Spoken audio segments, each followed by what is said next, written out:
Cheruvakkal ward കൺവെൻഷനിൽ വേദിയിൽ സന്നിഹിതരായിട്ടുള്ള പാർട്ടിയുടെ ഈ പരിപാടിയുടെ അധ്യക്ഷയും നമ്മുടെ കൗൺസിലറുമായിട്ടുള്ള ശ്രീമതി ബിന്ദു സാർ ബിന്ദു, വേദിയിലുള്ള നിയോജക മണ്ഡലം പ്രസിഡന്റ് ശ്രീമതി ദിവ്യ എസ്, ഈ വാർഡ് ഉൾപ്പെടുന്ന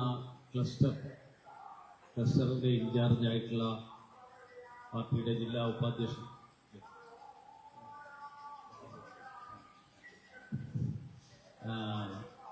ജില്ലാ കമ്മിറ്റി അംഗം ശ്രീ സുനിൽ ചന്ദ്രൻ, മറ്റ് ഇവിടെ സന്നിഹിതരായിട്ടുള്ള പാർട്ടിയുടെ ഈ ചെറുവക്കൽ ഏരിയ കമ്മിറ്റിയുടെ പ്രസിഡന്റ് ശ്രീ ജയകുമാർ, ഈ മണ്ഡലത്തിൻ്റെ ജനറൽ സെക്രട്ടറി ശ്രീ സുരേഷ്, ശ്രീ മണ്ഡലം ഉപാധ്യക്ഷൻ തുളസീധരൻ, ഷാജു, ചെറുവക്കൽ ശ്രീകണ്ഠൻ, മണ്ഡലം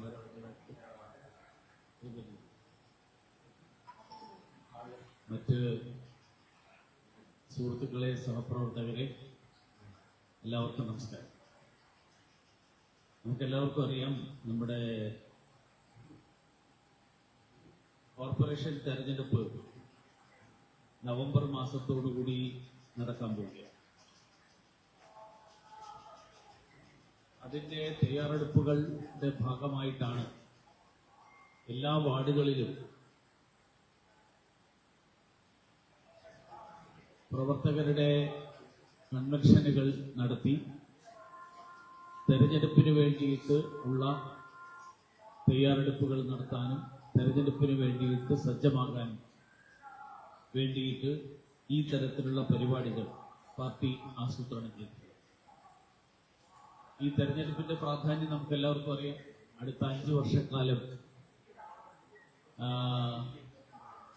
തിരുവനന്തപുരം കോർപ്പറേഷൻ ആര് ഭരിക്കണം എന്നുള്ളത് തീരുമാനിക്കാൻ പോകുന്ന തെരഞ്ഞെടുപ്പാണ് ഈ നടക്കാൻ പോകുന്നത്.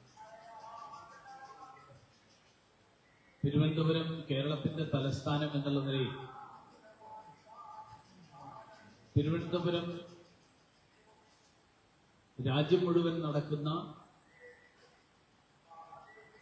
പ്രധാനമന്ത്രി നരേന്ദ്രമോദിജിയുടെ നേതൃത്വത്തിലുള്ള വികസനം,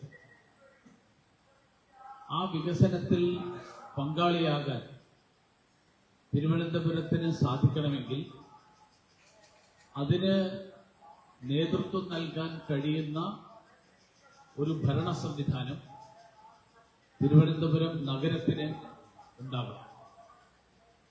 പ്രധാനമന്ത്രി നരേന്ദ്രമോദിജി 2047, അതായത് ഇന്ത്യക്ക് സ്വാതന്ത്ര്യം നേടിയതിന്റെ 100 വർഷം പൂർത്തിയാകുന്ന വർഷമാണ് 2047. ഈ 100 വർഷം പൂർത്തിയാകുമ്പോൾ ഇന്ത്യ ഒരു വികസിത രാഷ്ട്രമായിട്ട് മാറണം എന്നുള്ള ലക്ഷ്യം, അങ്ങനെ ഒരു ലക്ഷ്യമാണ് മുന്നോട്ട് വെച്ചത്. നമുക്കെല്ലാവർക്കും അറിയാം, നമ്മുടെ സ്വാതന്ത്ര്യത്തിന്റെ 75 വർഷം പൂർത്തിയായ 2022 ആ 2022 മുൻപ് 2021 പ്രധാനമന്ത്രി മോദിജി സ്വാതന്ത്ര്യദിന സന്ദേശം നൽകിക്കൊണ്ട് അദ്ദേഹം നമ്മുടെ മുന്നിൽ സൂചിപ്പിച്ച ഏറ്റവും പ്രധാനപ്പെട്ട കാര്യം, നമ്മുടെ രാജ്യം സ്വാതന്ത്ര്യം നേടിയ 75 വർഷം പൂർത്തിയായിരിക്കും. ഈ നാട് ഏറെ പുരോഗതി കൈവരിച്ചിട്ടുണ്ട്. സ്വാതന്ത്ര്യം നേടിയ 75 വർഷക്കാലത്തിനിടയിൽ പല മേഖലകളിലും നമുക്ക് മുന്നോട്ട് പോകാൻ സാധിച്ചിട്ടുണ്ട്. പക്ഷേ ഈ നാടിന്റെ സ്വാതന്ത്ര്യത്തിനു വേണ്ടി ജീവൻ ബലിയർപ്പിച്ച ധീരരായിട്ടുള്ള സ്വാതന്ത്ര്യ സമര സേനാനികൾ, അവരുടെ സ്വപ്നത്തിലുണ്ടായിരുന്ന ഏത് തരത്തിലുള്ള ഒരു ഇന്ത്യയുടെ സൃഷ്ടിക്ക് വേണ്ടിയാണോ സ്വാതന്ത്ര്യ സമരത്തിൽ പങ്കെടുത്ത 10,000 ആ 10,000 പരിശ്രമിച്ചത്, ആഗ്രഹിച്ചത്, ആ ഇന്ത്യ സാക്ഷാത്കരിക്കാനായിട്ട് അങ്ങനെ ഒരു ഇന്ത്യ അത് പ്രാവർത്തികമാകുന്നു എന്ന് ഉറപ്പുവരുത്താനായി നമ്മുടെ എല്ലാവരുടെയും പരിശ്രമം, ആ പരിശ്രമമായിരിക്കണം അടുത്ത 25 വർഷക്കാലത്തെ നമ്മുടെ പ്രവർത്തനത്തിന്റെ ഉദ്ദേശം എന്ന് അദ്ദേഹം സൂചിപ്പിക്കുകയാണ്. ഇന്ത്യയുടെ വിവിധ സംസ്ഥാനങ്ങളിൽ അതനുസരിച്ചിട്ടുള്ള പ്രവർത്തനങ്ങൾ നടക്കുന്നു. ലോകത്തിലെ 4ാമത്തെ ഏറ്റവും വലിയ സാമ്പത്തിക ശക്തിയായിട്ട് ഇന്ത്യ മാറിയിരിക്കുന്നു. 2014 പ്രധാനമന്ത്രി നരേന്ദ്രമോദിജി ചുമതല ഏറ്റെടുക്കുന്ന ഘട്ടത്തിൽ ഇന്ത്യ ലോകത്തിലെ 11ാമത്തെ സാമ്പത്തിക ശക്തിയായി, അവിടെ നിന്ന് 4ാമത്തെ ഏറ്റവും വലിയ സാമ്പത്തിക ശക്തിയായിട്ട് ഇന്ത്യ മാറി. അടുത്ത ഏതാനും വർഷങ്ങൾക്കകം ഇന്ത്യ ലോകത്തിലെ ഏറ്റവും ശക്തമായിട്ടുള്ള 3 സമ്പദ് വ്യവസ്ഥകളിൽ ഒന്നായിട്ട് മാറും എന്നുള്ള ഒരു വിലയിരുത്തൽ, ആ വിലയിരുത്തലാണ് സാമ്പത്തിക വിദഗ്ധന്മാരായിട്ടുള്ള ആൾക്കാർ നടത്തിയിട്ടുള്ളത്. ഇന്ത്യ വലിയ സാമ്പത്തിക ശക്തിയാകുന്നു എന്ന് പറയുമ്പോൾ അതിന്റെ അർത്ഥം നമ്മുടെ എല്ലാവരുടെയും ജീവിത സാഹചര്യങ്ങളിൽ ഉണ്ടാകുന്ന മാറ്റത്തെയാണെന്ന് സൂചിപ്പിക്കുന്നത്. എല്ലാ പ്രദേശങ്ങളിലും സഞ്ചാരയോഗ്യമായിട്ടുള്ള റോഡുകൾ, ഇന്ത്യ വികസിതമാവുക എന്ന് പറഞ്ഞാൽ അതിന്റെ അർത്ഥം അതാണ്. ഇന്ത്യ വികസിതമാവുക എന്ന് പറഞ്ഞാൽ ഈ നാട്ടിൽ എല്ലാവർക്കും അവരുടെ അടിസ്ഥാന ആവശ്യങ്ങൾ നിറവേറ്റപ്പെടുക എന്നുള്ളതാണ്. അതുകൊണ്ട് മനുഷ്യന്റെ അടിസ്ഥാന ആവശ്യങ്ങളായിട്ടുള്ള ഭക്ഷണം, വസ്ത്രം, പാർപ്പിടം, ഈ ഭക്ഷണം, വസ്ത്രം, പാർപ്പിടം എന്നുള്ള മനുഷ്യന്റെ അടിസ്ഥാന ആവശ്യങ്ങൾ അത് നിറവേറ്റപ്പെടുമ്പോഴാണ് ഒരു നാട് പുരോഗതി പ്രാപിച്ചു എന്ന് നമുക്ക് പറയാൻ കഴിയും. അങ്ങനെയുള്ള ഒരു ലക്ഷ്യം, ആ ലക്ഷ്യം സാധ്യമാകാൻ വേണ്ടിയിട്ടാണ് ഇന്ന് പ്രധാനമന്ത്രി നരേന്ദ്രമോദിജിയുടെ നേതൃത്വത്തിൽ രാജ്യമെമ്പാടും പ്രവർത്തനങ്ങൾ നടന്നു.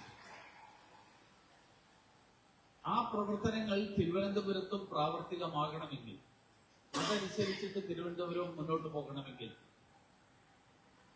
തിരുവനന്തപുരത്തിന്റെ നേതൃത്വത്തിൽ അങ്ങനെയുള്ള ആളുകൾ ഉണ്ടാവണം. ഈ സംസ്ഥാനത്തിന്റെ നേതൃത്വത്തിൽ അങ്ങനെയുള്ള ആളുകൾ ഉണ്ടാകും. അതിന് ഉതകുന്ന തരത്തിലുള്ള ഒരു ഭരണ നേതൃത്വം കഴിഞ്ഞ കുറെ വർഷങ്ങളായിട്ട് കേരളത്തിൽ മാറി മാറി ഭരണത്തിൽ വരുന്ന 2 മുന്നണികൾ, ആ മുന്നണികളുടെ നേതൃത്വത്തിൽ കേരളം ഓരോ വർഷം കഴിയുന്തോറും കൂടുതൽ കൂടുതൽ അധഃപതനത്തിലേക്ക് നീങ്ങുന്ന സാഹചര്യമാണ് ഉണ്ടാകുന്നത് എന്ന് നമുക്ക് എല്ലാവർക്കും. തൊഴിൽ രഹിതരായിട്ടുള്ള നമ്മുടെ ചെറുപ്പക്കാർ വിദ്യാഭ്യാസം നേടിയതിന് ശേഷവും കേരളത്തിൽ തൊഴിൽ കിട്ടാൻ സാധിക്കാത്ത സാഹചര്യത്തിൽ തൊഴിലിന് വേണ്ടി അന്യ സംസ്ഥാനങ്ങളിലേക്കും അന്യ രാജ്യങ്ങളിലേക്കും പോകേണ്ടി വരുന്ന സാഹചര്യം നിലനിൽക്കുന്നു. ഇപ്പോ കേരളത്തിൽ തന്നെ വിദ്യാർത്ഥികൾക്ക് പഠിക്കാൻ താല്പര്യമില്ലാത്ത സ്ഥിതി നിലനിൽക്കുന്നു. 2.25 ലക്ഷം സീറ്റുകളുള്ള കേരളത്തിലെ കോളേജുകളിൽ ഏതാണ്ട് 80,000 സീറ്റുകൾ ഒഴിഞ്ഞു കിടക്കുകയാണെന്നാണ് കഴിഞ്ഞ ദിവസം വന്നിട്ടുള്ള വാർത്തകൾ സൂചിപ്പിക്കുന്നത്. ഒരു വശത്ത് കേരളത്തിലെ കോളേജുകളിൽ വിദ്യാർത്ഥികൾ പഠിക്കാൻ മുന്നോട്ട് വരുന്നില്ല. അതേസമയത്ത് അങ്ങനെയുള്ള വിദ്യാർത്ഥികൾ മുഴുവൻ മറ്റ് സംസ്ഥാനങ്ങളിൽ പോയി വിദ്യാഭ്യാസം നേടുന്ന ഒരു സാഹചര്യം നിലനിൽക്കുന്നു. കാരണം കേരളത്തിലെ കലാലയങ്ങളിൽ കുട്ടികളെ പറഞ്ഞയച്ചു കഴിഞ്ഞാൽ അവരുടെ ഭാവി എങ്ങനെയാകും എന്നുള്ളതിനെ സംബന്ധിച്ച് രക്ഷിതാക്കൾക്കുള്ള ആശങ്ക, ആ ആശങ്ക കാരണമാണ് ഇത് സംഭവിക്കുന്നത്. വിവിധ സ്ഥലങ്ങളിൽ മയക്കുമരുന്നിന്റെയും മദ്യത്തിന്റെയും ഒക്കെ അടിമകളാകുന്ന സാഹചര്യത്തിലേക്ക് നമ്മുടെ ചെറുപ്പക്കാർ മാറുന്ന നിരവധി വാർത്തകൾ നമ്മൾ കണ്ടുകൊണ്ടിരിക്കുന്നു. കഴിഞ്ഞ ദിവസങ്ങളിൽ പോലീസ് അതിക്രമങ്ങളെ കുറിച്ചുള്ള വാർത്തകൾ വരുന്നു. സാധാരണക്കാരായിട്ടുള്ള ആളുകൾക്ക് സംരക്ഷണം നൽകേണ്ട സംവിധാനമാണ് പോലീസ്. പക്ഷെ ആ പോലീസ് സാധാരണക്കാരായിട്ടുള്ള എല്ലാ പാർട്ടികളിലും പെടുന്ന ആളുകൾ, CPM-കാരായിട്ടുള്ള ആൾക്കാരും പരാതിപ്പെട്ടിട്ടുണ്ട്, കോൺഗ്രസുകാരായിട്ടുള്ള ആൾക്കാരും പരാതിപ്പെട്ടിട്ടുണ്ട്, ഇതേ സാഹചര്യത്തെ നമ്മുടെ ദേശീയ പ്രസ്ഥാനങ്ങളിൽപ്പെടുന്ന നമ്മളെല്ലാവരും എത്രയോ കാലമായിട്ട് നമ്മൾ അനുഭവിച്ചുകൊണ്ടിരിക്കുന്നത്. കാരണം രാഷ്ട്രീയ യജമാനന്മാരുടെ താല്പര്യത്തിനൊത്തു തുള്ളുന്ന ഒരു സേനയായിട്ട് കേരളത്തിന്റെ പോലീസ് സേന മാറും. രാഷ്ട്രീയ നേതൃത്വത്തിൽ ഇരിക്കുന്ന ആളുകളുടെ കൊള്ളരുതായ്മകൾക്ക്, ആ കൊള്ളരുതായ്മകൾക്ക് കൂട്ടുനിൽക്കുന്ന ഒരു ഭരണ സംവിധാനം, ഒരു പോലീസ് സംവിധാനം, അങ്ങനെ ഒരു പോലീസ് സംവിധാനമായിട്ട് കേരളത്തിലെ പോലീസ് സംവിധാനം മാറുമ്പോൾ ആ പോലീസ് സംവിധാനത്തിന്റെ നേതൃത്വത്തിൽ ഇരിക്കുന്ന ആളുകൾ കാണിക്കുന്ന കൊള്ളരുതായ്മകളുടെ മുന്നിൽ കണ്ണടച്ച് നിൽക്കേണ്ട ഗതികേടിലാണ് കേരളത്തിന്റെ രാഷ്ട്രീയം. ഈ സാഹചര്യം നിലനിൽക്കുന്നു. അതോടൊപ്പം ഈ കേരളത്തിലെ ജനങ്ങളെ മതത്തിന്റെ അടിസ്ഥാനത്തിൽ ഭിന്നിപ്പിച്ചുകൊണ്ട് വോട്ട് നേടാൻ വേണ്ടിയിട്ടുള്ള തന്ത്രമാണ് ഇപ്പോ ഭരണപക്ഷം, ഭരണകക്ഷി, സർക്കാർ ആസൂത്രണം ചെയ്തിട്ടുള്ളത്. ഈ അയ്യപ്പ സംഗമം എന്നുള്ള പേരിൽ സർക്കാർ ഇപ്പോ ആസൂത്രണം ചെയ്തിട്ടുള്ള പരിപാടി, ആ പരിപാടി സർക്കാരിന് പുതുതായിട്ട് ശബരിമലയോടോ അല്ലെങ്കിൽ ശബരിമല തീർത്ഥാടനത്തോടോ പ്രത്യേകിച്ച് എന്തെങ്കിലും താല്പര്യമുണ്ടായതുകൊണ്ടാണ് എന്ന് ആരും കരുതുന്നില്ല. പകരം തെരഞ്ഞെടുപ്പിന് മുൻപ് ഞങ്ങൾ കേരളത്തിലെ വിശ്വാസികൾക്കൊപ്പമാണ് എന്ന് തെറ്റിദ്ധാരണ പരത്താനും അതിലൂടെ അങ്ങനെയുള്ള വിശ്വാസികളുടെ പിന്തുണ നേടാനും വേണ്ടിയിട്ടുള്ള ഒരു ശ്രമത്തിന്റെ ഭാഗം മാത്രമാണ് എന്ന് എല്ലാവർക്കും അറിയാം. അതിന്റെ തൊട്ടുപുറകെയാണ് ഇപ്പൊ ഇനി അയ്യപ്പ സംഗമം മാത്രമല്ല ന്യൂനപക്ഷ സംഗമവും നടത്താൻ പോകുന്നു എന്ന് വാർത്ത വന്നിട്ടുള്ളത്. കേരളത്തിന്റെ വിദ്യാഭ്യാസ മേഖല തകർന്നു, ക്രമസമാധാന മേഖല തകർന്നു, കേരളത്തിലെ ആരോഗ്യ മേഖല, കേരളത്തിന്റെ ആരോഗ്യ വകുപ്പ് സെക്രട്ടറി ആയിരുന്ന IAS ഉദ്യോഗസ്ഥൻ ശ്രീ രാജീവ് സദാനന്ദൻ കഴിഞ്ഞ ദിവസം ഒരു അഭിമുഖത്തിൽ സംസാരിച്ചത് നിങ്ങളിൽ ചിലരെങ്കിലും സാമൂഹ്യ മാധ്യമങ്ങളിലൂടെ കണ്ടു കാണും. അദ്ദേഹം പറഞ്ഞത് കേരളം 1ാം സ്ഥാനം എന്ന് പറയുന്നത് ജനങ്ങളെ കബളിപ്പിക്കലാണ്. ഈ കഴിഞ്ഞ ദിവസം ഇന്ന് രാവിലെ എനിക്കൊരു വാർത്ത ഒരാള് അയച്ചു തന്നത്, നമ്മുടെ മസ്തിഷ്ക ജ്വരം ബാധിച്ചുകൊണ്ട് കോഴിക്കോട് മെഡിക്കൽ കോളേജിൽ 11 പേർ ഇപ്പൊ ചികിത്സയിലും. ഈ ആളുകൾ, നമുക്കറിയാം, കുറച്ചു കാലം മുമ്പ് കുംഭമേള നടന്നപ്പോ കുംഭമേളയിലെ വെള്ളത്തിന്റെ നിലവാരത്തെക്കുറിച്ച് ആശങ്കപ്പെട്ടിരുന്ന നമ്മുടെ നാട്ടിലെ ഇടതുപക്ഷക്കാരുണ്ട്. അവിടെ ആയിരക്കണക്കിന്, കോടിക്കണക്കിന്, ലക്ഷക്കണക്കിന് ആൾക്കാർ ചെന്ന് കുളിക്കുന്നു. അവിടുത്തെ വെള്ളം ശുദ്ധമാണ് എന്ന് ഉറപ്പുവരുത്താൻ സർക്കാർ എന്ത് ചെയ്യുന്നു എന്ന് ചോദിച്ച ആൾക്കാരുണ്ട്. കെട്ടിക്കിടക്കുന്ന വെള്ളത്തിൽ മുങ്ങിക്കുളിക്കുന്നവരിലും നീന്തുന്നവരിലും ഉണ്ടാകുന്ന രോഗബാധയാണ് അമീബിക് മസ്തിഷ്ക ജ്വരം. 97% മരണനിരക്കുള്ള രോഗമാണിത്. അങ്ങനെയുള്ള 11 പേർ കോഴിക്കോട് മെഡിക്കൽ കോളേജിൽ ചികിത്സയിലിരിക്കുക. അങ്ങനെയുള്ള ഒരു കേരളത്തിന്റെ ആരോഗ്യ സംവിധാനത്തെ കുറിച്ച് മുഖ്യമന്ത്രി എന്താ പറയുന്നത്? നമ്മൾ നമ്പർ 1 ആണ്. അദ്ദേഹം പറഞ്ഞത് കേരളത്തിലെ മെഡിക്കൽ കോളേജുകൾ ഏറ്റവും നല്ല മെഡിക്കൽ കോളേജുകളാണ്. നമ്മുടെ മെഡിക്കൽ കോളേജുകളിൽ ഒരു തവണയെങ്കിലും പോയിട്ടുള്ള ആളുകൾ, ഇപ്പൊ തിരുവനന്തപുരം മെഡിക്കൽ കോളേജ് ആണെങ്കിലും മറ്റേത് മെഡിക്കൽ കോളേജ് ആണെങ്കിലും, ആ മെഡിക്കൽ കോളേജിൽ ഒരു തവണയെങ്കിലും പോയിട്ടുള്ള ആളുകൾ, അങ്ങനെയുള്ള ആളുകൾക്ക് മെഡിക്കൽ കോളേജുകളിലെ സ്ഥിതി എന്താണെന്ന് അറിയാം. ഒരു ബെഞ്ചിൽ 2 ആൾ കിടക്കുക മാത്രമല്ല, ആ കട്ടിലിന്റെ അടിയിലടക്കം ആളുകൾ കിടക്കേണ്ടി വരുന്ന സ്ഥിതിയാണ് നമ്മുടെ മെഡിക്കൽ കോളേജുകളുടെ സ്ഥിതി. അങ്ങനെ ഒരു മെഡിക്കൽ കോളേജ് സംവിധാനത്തെ കുറിച്ചാണ് മുഖ്യമന്ത്രി ജനങ്ങളെ തെറ്റിദ്ധരിപ്പിക്കാൻ വേണ്ടിയിട്ട് നമ്മുടെ മെഡിക്കൽ കോളേജുകൾ ലോകോത്തര നിലവാരത്തിലുള്ളതാണ്. ഇപ്പൊ കഴിഞ്ഞ ദിവസം നമ്മുടെ ആരോഗ്യ വകുപ്പ് മന്ത്രി പറഞ്ഞത്, ശിശുമരണ നിരക്കിൽ അമേരിക്കയേക്കാൾ മെച്ചപ്പെട്ട നിരക്കാണ് ഇന്ത്യയുടേത്, കേരളത്തിന്റേത്. അതുകൊണ്ട് കേരളത്തിലെ ആരോഗ്യ മേഖല അമേരിക്കയേക്കാൾ മെച്ചപ്പെട്ടതാണ്. ഇത് കേരളത്തിലെ സാധാരണക്കാരായിട്ടുള്ള ജനങ്ങളോട് പറയാനുള്ള ധൈര്യം കാണിക്കുന്നു എന്നുള്ളതാണ് നമ്മളെ അത്ഭുതപ്പെടുത്തുന്നത്. അപ്പൊ വിദ്യാഭ്യാസ മേഖലയാണെങ്കിലും ആരോഗ്യ മേഖലയാണെങ്കിലും ക്രമസമാധാന മേഖലയാണെങ്കിലും ഇതെല്ലാം തകർന്നിരിക്കുന്നു. അങ്ങേയറ്റത്തെ അഴിമതി, ആ അഴിമതിയുടെ ഏറ്റവും ഒടുവിലത്തെ ഉദാഹരണം ഇന്നത്തെ ഒരു CPM നേതാവിന്റെ ടെലിഫോൺ സംഭാഷണം പുറത്തു വന്നത് നമ്മൾ കേട്ടു. കപ്പലണ്ടി വിറ്റ് നടന്ന ആള് കോടിപതിയായ കാര്യം. CPM-ന്റെ സംസ്ഥാന ജില്ലാ നേതാക്കന്മാർ അവരോരോരുത്തരും ജനങ്ങളിൽ നിന്ന് പിരിക്കുന്ന പണത്തിനനുസരിച്ചിട്ടാണ് അവർക്ക് പാർട്ടി കൊടുക്കുന്ന തുക വിഹിതം എന്നാണ് ആ ടെലിഫോൺ സംഭാഷണത്തിൽ പറഞ്ഞിട്ടുള്ളത്. മുഖ്യമന്ത്രിയുടെ മകളടക്കം മാസപ്പടി വാങ്ങുന്ന ഒരു സംസ്ഥാനമാണ് ഇപ്പൊ കേരളം. തിരുവനന്തപുരം കോർപ്പറേഷൻ ഉൾപ്പെടെ കേരളത്തിലെ എല്ലാ തദ്ദേശ സ്വയംഭരണ സ്ഥാപനങ്ങളിലും നിരവധി മേഖലകളിൽ അഴിമതി നടക്കുന്നു. ഇവിടുത്തെ നിയമനങ്ങളിൽ അഴിമതി നടക്കുന്നു. ഈ മാലിന്യ നിർമ്മാർജ്ജനത്തിലടക്കം പണം തട്ടാൻ വേണ്ടിയിട്ടുള്ള ശ്രമം നടത്തുകയാണ്. നമ്മുടെയൊക്കെ വീടുകളിൽ കുറച്ചു കാലം മുമ്പ് മാലിന്യം ശേഖരിക്കാൻ വേണ്ടിയിട്ട്, കിച്ചൺ വേസ്റ്റ് ശേഖരിക്കാൻ വേണ്ടിയിട്ട് കിച്ചൺ ബിൻ എന്ന് പറഞ്ഞൊരു പാത്രം തന്നു വിട്ടില്ല. എല്ലാ വീട്ടിലും കിട്ടിയെന്ന് എനിക്കറിയില്ല, കുറെ വീടുകളിലൊക്കെ കിട്ടി.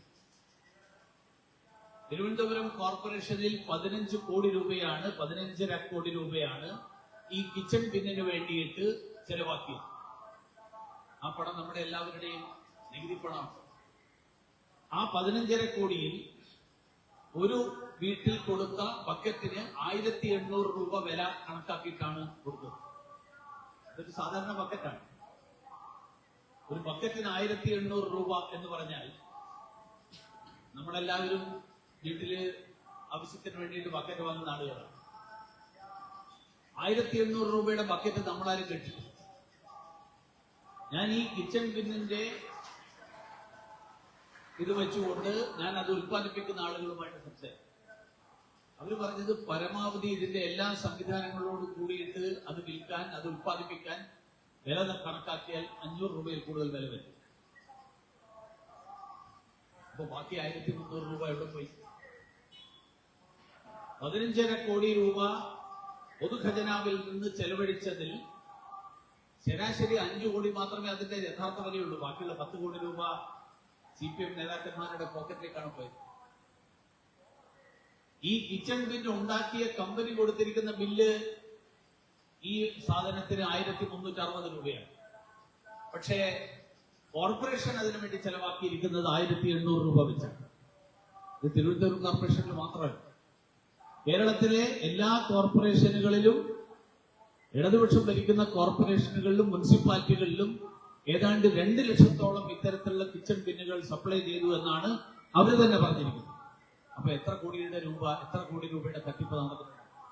എത്ര കോടി രൂപയുടെ അഴിമതി നടന്നിട്ടുണ്ടാവും? ഇതുപോലെയുള്ള നിരവധി കാര്യങ്ങൾ, ഈ കാര്യങ്ങളാണ് ഇന്ന് തിരുവനന്തപുരം കോർപ്പറേഷൻ ഉൾപ്പെടെയുള്ള കേരളത്തിലെ തദ്ദേശ സ്വയംഭരണ സ്ഥാപനങ്ങളിലെ നിലവിലുള്ള സ്ഥിതി. ആ നിലവിലുള്ള സ്ഥിതി എന്നുള്ളത് നമുക്ക് അറിയാം. ഈ കാര്യങ്ങളിൽ ഒരു മാറ്റമുണ്ടാകാൻ, അതോടൊപ്പം തെരഞ്ഞെടുപ്പിൽ ജനങ്ങൾ ആഗ്രഹിക്കുന്ന ഒരു വിധിയെഴുത്തുണ്ടാകാൻ, അതിനു വേണ്ടിയിട്ടുള്ള പരിശ്രമമാണ് നമുക്ക് അടുത്ത ഏതാനും മാസങ്ങൾ, നവംബർ മാസത്തിൽ തെരഞ്ഞെടുപ്പ് നടക്കുമെന്നാണ് കണക്കാക്കപ്പെടുന്നത്. ഇപ്പൊ നമ്മൾ സെപ്റ്റംബറായി, ഏതാണ്ട് 2.5 മാസക്കാലാണ് നമ്മുടെ മുന്നിലും. ഈ 2.5 മാസക്കാലം ഈ ഒരു സാഹചര്യം മനസ്സിലാക്കിക്കൊണ്ട്, ജനങ്ങളെ ഈ കാര്യങ്ങൾ ബോധ്യപ്പെടുത്തിക്കൊണ്ട്, ആവശ്യമായിട്ടുള്ള ജനങ്ങളിടയിൽ ഈ നിലവിലുള്ള സാഹചര്യത്തിൽ ഉണ്ടാക്കിയെടുക്കാൻ വേണ്ടിയിട്ടുള്ള ശ്രമം, ആ ശ്രമമാണ് ഇന്ത്യ 2047 ഒരു വികസിത ഭാരതമായിട്ട് മാറുമ്പോൾ തിരുവനന്തപുരം അതിന്റെ ഭാഗമാകണമെങ്കിൽ, കേരളം അതിന്റെ ഭാഗമാകണമെങ്കിൽ നമ്മുടെ എല്ലാവരുടെയും ഭാഗത്തു നിന്നുണ്ടാകേണ്ട പരിശ്രമം ഈ രീതിയിലാണ്.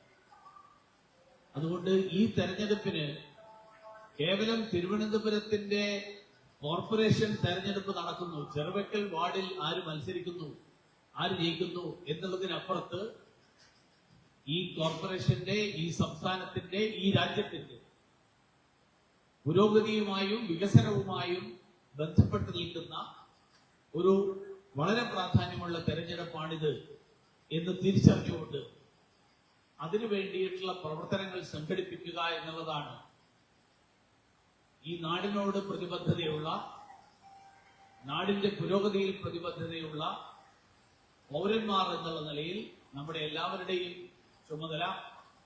അതിനു വേണ്ടിയിട്ട് നമ്മുടെ ഈ കൺവെൻഷനെ തുടർന്ന് നടക്കുന്ന വിവിധ പ്രവർത്തനങ്ങളിൽ, ആ പ്രവർത്തനങ്ങളിലൊക്കെ നമ്മുടെ എല്ലാവരുടെയും പങ്കാളിത്തം ഉണ്ടാകണം എന്ന് സൂചിപ്പിച്ചുകൊണ്ട് ഞാൻ എന്റെ വാക്കുകൾ അവസാനിപ്പിക്കുന്നു. എല്ലാവർക്കും നമസ്കാരം.